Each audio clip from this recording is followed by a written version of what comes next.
For more on this, I'm now joined in the studio by Mathieu Duchatel, a Senior Policy Fellow and Deputy Director of the Asia and China Programme at the European Council of Foreign Relations. Hello, thank you very much indeed for coming in.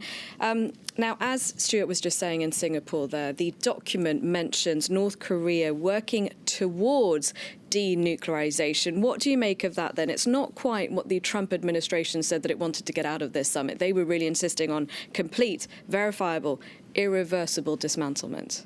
Right. The technical language is not in the document. There's no complete, there's no verifiable, and there's no irreversible disarmament. So it's not a disarmament agreement. It's not a peace agreement. It's not even a double freeze. The term double freeze was used a lot by the Chinese and the Russians. It's a principled agreement regarding possible next steps that the two parties might undertake to work towards the denuclearization of the Korean Peninsula on the one hand, and the establishment of a sustainable peace regime on the Korean Peninsula on the other hand. So it's just the beginning of something, if you want to be optimistic, the beginning of a process. That's the word used by the Trump administration. We are at the starting point of something that is very unclear, fragile, and reversible. But it's still the beginning of something if you want to be optimistic.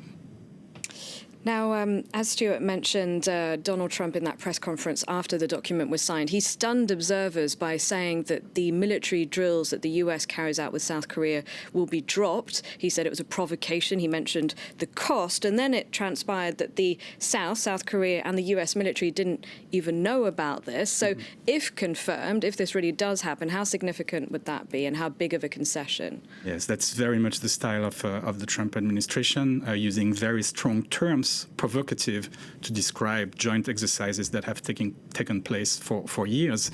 It would be a big move indeed. The South Koreans were not warned that this was coming. It might come at some point, but it's not clear. There's no calendar. There's no roadmap. I think that the key point regarding the joint exercises is that the U.S. needs to make some concession at some point, given the nature of the process, step by step, phases, a gradual process. In fact, you have the United States playing by the terms of the North Korean regime. You could have had a different scenario. A big concession by the North Koreans up front, freezing something, dismantling some facilities. But what we have now is the U.S. playing by the rules of the Korean, of Pyongyang. So if the U.S. accepts the idea of concession against concession, action against action, they will need to do something on the joint exercises. It could be scaling down the exercises. It could be freezing the exercises for 1 year and see what they get in return. But it has to be reciprocated by the North Koreans. So I think that it's a gamble by the Trump administration. If they move forward with the freeze, it's a reversible freeze. Obviously, the exercises, if they are interrupted, could be restarted at any point. But it's something that only makes sense if there's a reciprocity on the Korean side. Now, if we were to use the kind of language that Donald Trump likes to use, he likes to talk about winners and losers. Who would you say then is the winner coming out of this summit? It's very obviously Kim Jong-un. Kim Jong-un landed in Singapore as a winner. He got the summit. His grandfather wanted the summit with the Clinton administration. He got the summit without any concession. I think he already gained a lot from this process. He has completely changed his international image. He communicates very well. The whole world has discovered a very good communicator. He has transformed his relationship with South Korea and with China, and he might gain a lot from that. Imagine that the whole process with the US fails and the Trump administration wants to go back to a maximum pressure approach.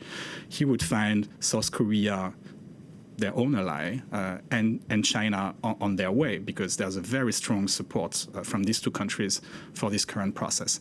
On the other hand, Trump, I said it's a risky gamble. I mean it. I don't think that he has won anything so far except the beginning of a process, that's the term, that might change the nature of the relationship with North Korea over the long term. But so far, it's just, I would say, at this stage in the process, it's really just the beginning.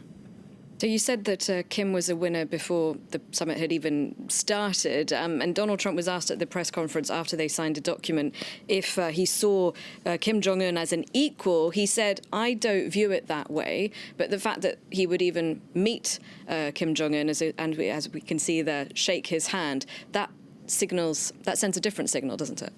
I think different audiences listen to different signals. Clearly, Trump was talking to his domestic audience.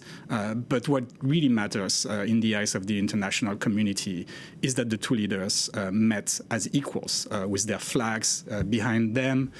So we are really in a process of two leaders talking, establishing trust, if that is possible, between the two of them. It's a big question, I think, whether trust can be established.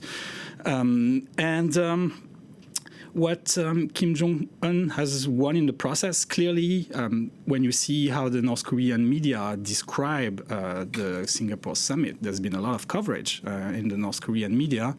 Clearly, he comes back home showing to his domestic audience that he's been treated as an equal by the President of the United States.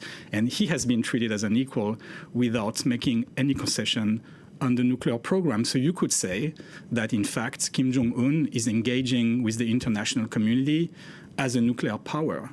It gets, through this Singapore meeting, some sort of an indirect endorsement of his strategic choice of developing nuclear weapons.